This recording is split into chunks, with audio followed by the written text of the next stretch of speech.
WNYC Studios. Note to Self is supported by Squarespace, launching their new campaign, Make Your Next Move. Make your next move and set new goals this year. Lock down your next move idea with a unique domain and create a website to launch today. Use offer code NOTE for 10% off your first purchase of a Squarespace domain or website. Make your next move with Squarespace. More at squarespace.com. Note to Self is supported by Enterprise Florida, the official economic development organization for the state of Florida, offering immense opportunities for your business to grow, innovate, and explore. Curious about what Florida could do for your business? Learn more at www.floridathefutureishere.com. FOMO, fear of missing out, and the new, cheekier, JOMO, joy of missing out. I mean, many of us throw around these acronyms like they've been around forever, but real, actual people came up with these terms. And relatively recently, Caterina Fake popularized FOMO, and her BFF, Anil countered with JOMO. How are you? Oh, I'm doing well. It's funny that we would be talking to each other across the continent while I have this large fuzzy microphone in my face. It's Note to Self, the tech show about being human. I'm Manoush Zomorodi. Today, when FOMO met JOMO, the two sides of living in a world where you always know what you're missing.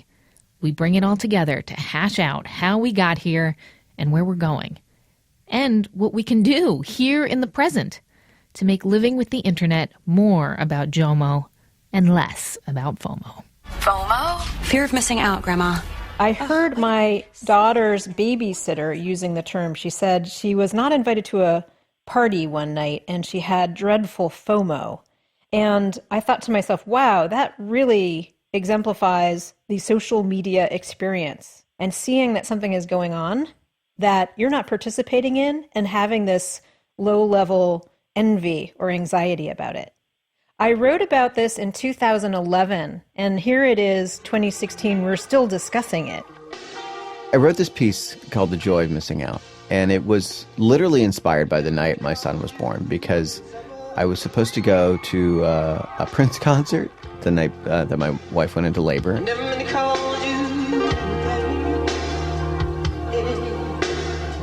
I'm Anil Dash. I'm the co-founder and CEO of MakerBase, which is a community for people that make apps and websites. And I'm a writer and activist trying to improve the technology industry.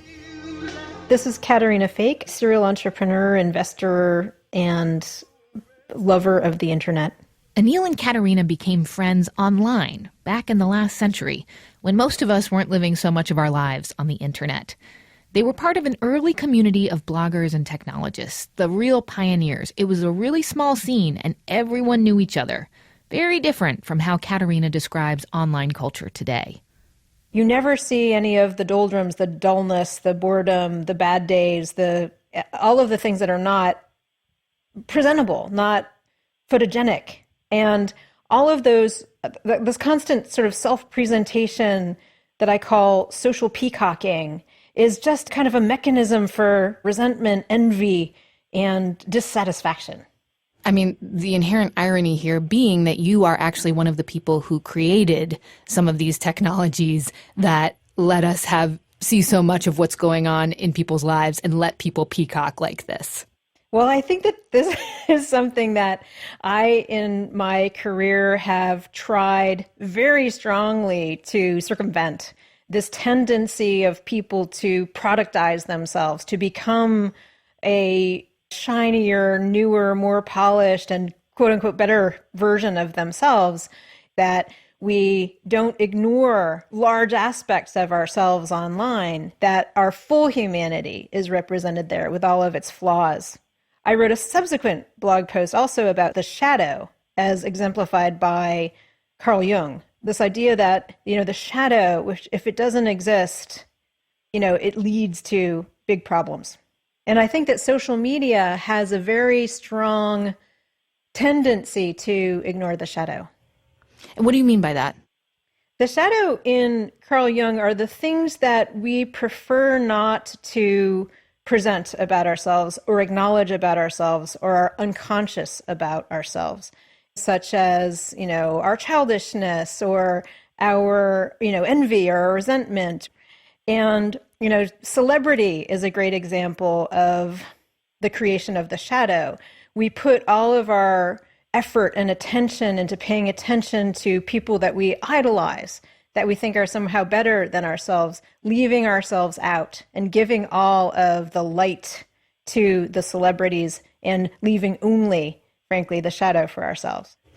So I want to switch over to the guy sitting across from me here. I think back to when I first saw Caterina's work on Flickr.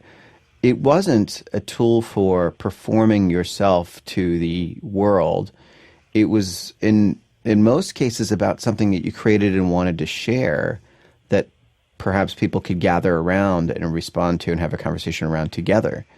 And that's very different than how we usually perform social media today. And I think... Can we pinpoint when that happened? That transitioning from look, I made this, let me show you, to look who I am, well, I'm amazing. There's a lot of choices that happen on the way there. I mean, one of the things is that I think Caterina talks about what FOMO is in culture really well, but it's also important to understand FOMO is cultivated by the economic model of most of these social networking apps.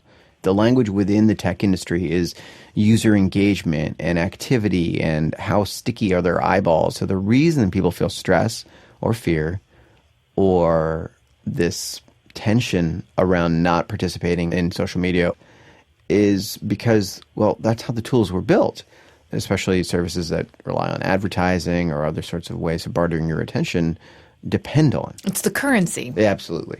Social currency and real currency. And economic currency, yeah. So do you remember when Caterina wrote this piece about FOMO? Sure. I felt a lot like, oh, finally somebody's given a name to a concept in culture that enables us to have a conversation about it. And boy, that's a powerful thing. As soon as you've got a sort of a hook to respond to, now we can have a more thoughtful conversation about it. I think of Caterina as the Eskimos having a dozen words for snow. There's all of these new emotions and sensations that the internet, that social media in particular, has brought up in us. So to be able to name it is very strong. And Anil, I want to ask you, when you decided to sort of play with FOMO and turn it into something else? I wrote this piece called The Joy of Missing Out. And it was literally inspired by the night my son was born, because I was supposed to go to a Prince concert the night that my wife went into labor, and I love Prince. You don't just love Prince. I'm a scholar of his work, and I thought, boy, I'm gonna regret missing this show. This is gonna be Madison Square Garden. It's gonna be amazing. And instead, I felt nothing. I was like, I don't care. This is the most profound moment of my life. So I'll go to another concert some other time. And it stuck with me. I didn't write about it right away, but that was this dramatic. And I mean, to be affected by your child's birth is not exactly the most profound and unique thing to happen to somebody. Everybody is there. But it stayed with me in how I was perceiving what I saw on social media, where I spend a lot of time. And I am a person that spends tons of time online and enjoys interacting with lots of people. And I have a fairly large network, so I like to be able to connect to people. But when I put my phone down, I didn't miss it. Yeah. Tell me how you codified the term. Tell me about that the moment. The joy of missing out, that was, oh, gosh. I mean, part of it obviously just reactive. It's these are terms that need phrasings in culture. Part of it was, I think anybody else who had popularized a phrase like FOMO, as Caterina had, would have probably put out 3 different books and a TED Talk and have a podcast and, all manner of insufferability. So much of the response were people being defensive, right? Which was, I fear missing out, but I feel bad about it. And nobody was talking about it being a happy, joyous, peaceful, tranquil, placid kind of experience. And at first I was like, am I the only one who's happy? And I was like, I can't be the only one who's happy. And so some of it was about asserting that sort of comfortability. And there actually is a way to not just not miss it, but to actually really enjoy where you're at. And that was the most important part about, joy. I think one of the things that you feel in a media-saturated environment like we live in, information-saturated environment, is that you're gradually trading off full years of your life in exchange for entertainment, trivia, and other meaningless aspects. And that when you can be conscious and aware of the magical moments, these singular moments of your life where none of those distractions are impeding your sense of yourself and who you are in your life and where you are and the people around you and the world that you live in, it's a really wonderful thing. So those are the things that sometimes you feel as if you want to keep some part of yourself away from the internet. You want to keep something for yourself, for your family, for your friends, that you want to stay offline in many ways. And this becomes a very important part of who you are. But you guys, like, here's the thing. Like, I would have thought that this FOMO thing would be transitional. People getting used to, like, the social media, seeing how everybody lives. And then once they got used to it, you'd think they'd get better at not second-guessing themselves all the time. But here we are 4 years, 5 years later, and we're still talking about it even more. That idea that technology has values and ethics baked into it, and we need to be mindful of them, that was something that was very much in evidence, and I think the community that Caterina and I come from that was making technologies 10 and 15 years ago. I don't think Silicon Valley today, the technologists who are coming of age today, who have always had access to the internet and were born into it, understand that there are ethical choices that have to be reckoned with in the way that we build our apps and the way we build our technology. And well, that's really depressing. I mean, Caterina, do you agree with that? I really think the way that software is designed comes from the people who design it, the founders of the companies, the Mark Zuckerberg-esque-ness of the Facebook, for example. I think that the people who are creating the software build unconsciously into the software their own assumptions and biases and mores and values are very deep in the software. So what are some of your favorite sort of products right now that you feel do stay true to what you and Anil are talking about, to the real core ethics that you guys held very dear? I think that a lot of people, when they build software, believe that they have written the code and then are done. And that is where the problems begin, because that is the starting point. Because without all of the work that goes into creating a civilized society online, it devolves into don't read the comments. That is where it goes. That is where it is a race to the bottom. And one of the very first online communities, it was a bulletin board, even before the web came around. The builders of the well, which were Stuart Brand and I think Kevin Kelly and Howard Rheingold and that whole community, really showed how to create civilized communities online. Yeah, like what? An explicit declaration of accountability. The people running the community were explicit about expecting members of the community to hold themselves and each other accountable for what they said and how it impacted others. If I walked into the lobby of Google's offices and started shouting obscenities and epithets at people, I would at the very least be asked to leave. I would certainly not be given one of their free juices to drink and be like, come here and hang out. If I do the exact same thing on YouTube, which they own, it's unbelievable. There's no recourse. There is no accountability.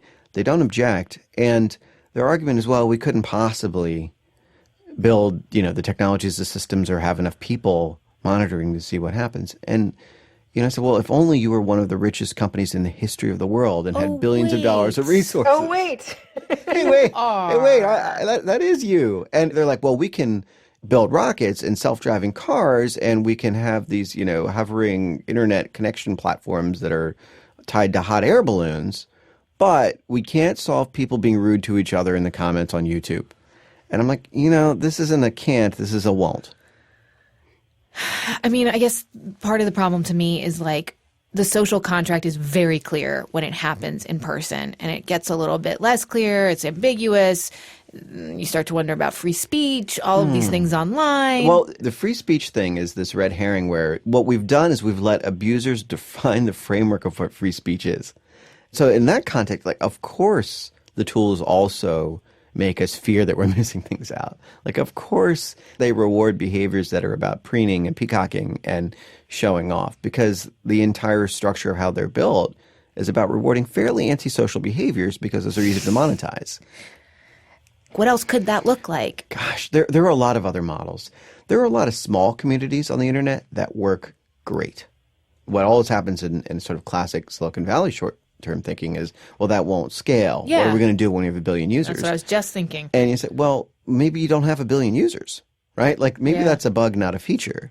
If you build a site and say, well, we want to have 100,000 users or we want to have 10,000 users and we want to treat them really well and make sure we're giving them something that brings them joy in their lives. I just want to ask you guys, I mean, I'm sitting here with two people who essentially made popular the words FOMO and JOMO. Not only did you do that, but you make a lot of the tools that we use, and you also understand how a lot of your colleagues or peers, older and younger, make other tools that we use. Does that mean you no longer experience FOMO and you only experience JOMO because you so deeply get it? It's a lot of work to tilt the meter more towards the JOMO end of the spectrum, actually. And I think it's a lot more difficult if you have been immersed in it from the get-go, from the very start. It's harder to see. You can't see the outlines. You don't see an alternative. You haven't experienced things differently. That's not to say, though, that we're not susceptible to the enticements and temptations of social media and software. I'm much more interested in sort of systemic change, right? And I think we don't have ethics classes as part of the curriculum in computer science courses. And we don't have basic civics lessons and sort of social obligation lessons and emotional intelligence lessons. Much less media literacy lessons. Exactly. In the context of where we teach people to build apps and services. It's sort of this it's not even an afterthought, it's a non-thought, right? That we have a social responsibility and an emotional responsibility to the people that use the technologies we create is almost seen as heresy in conventional tech. Now, there are still lots of people making lots of thoughtful things, like Caterina and many others, but the default examples of, the Facebooks and Ubers of the world really see it as almost an attack to even raise those issues. Yeah. And so to me, that's the work that is the big challenge, even maybe more so than just myself. Like I'll always struggle with it and I'll go back and forth. It's the same as, after the holidays, everybody wants to lose 5 pounds. I'm okay with having that battle ahead of me forever. But there's a bigger, more urgent thing, which is how do we change the culture of what is seen as success in technology, and that it has to be something that truly makes people satisfied and happy. You want to chime in just to finish up here, Caterina? It behooves us all to build these systems into our software, build the consciousness into our education, and just culturally make sure that we don't lose the human in the technology. You guys, this was so fun. I feel like I hung out with old friends. I guess I did hang out with old friends. Thank you both. Thank you. Indeed.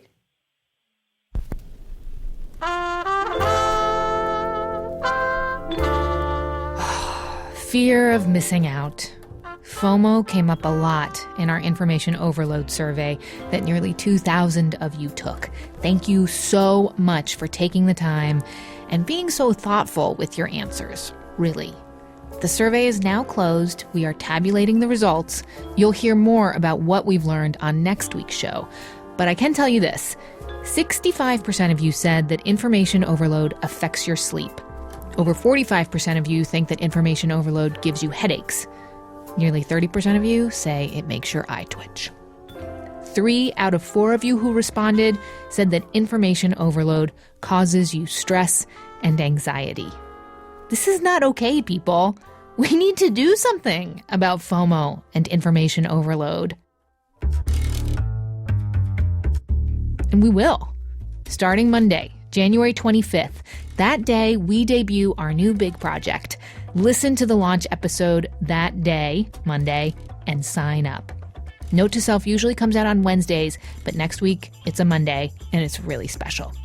If you can't wait till then because you loved Bored and Brilliant, or you've got FOMO or information overload real bad and you know you want to deal with it and have some fun with us, then just go to wnyc.org/infomagical.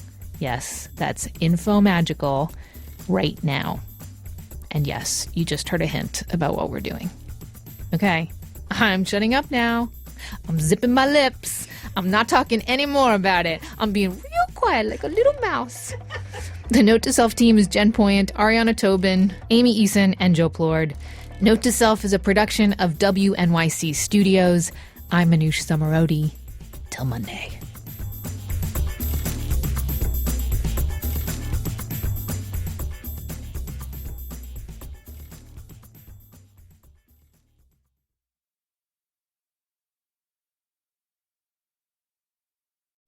Note to Self is supported by Mozilla, the technology nonprofit that believes every person should be in control of their own privacy on the internet. Mozilla uses and promotes plain language policies that give people straight talk about their online privacy rights. And Mozilla builds privacy into its own products. Their Firefox browser features a forget button and private browsing with tracking protection. And the new iOS browser, Firefox Focus, is set up for maximum privacy by default. For more, visit mozilla.org/privacy.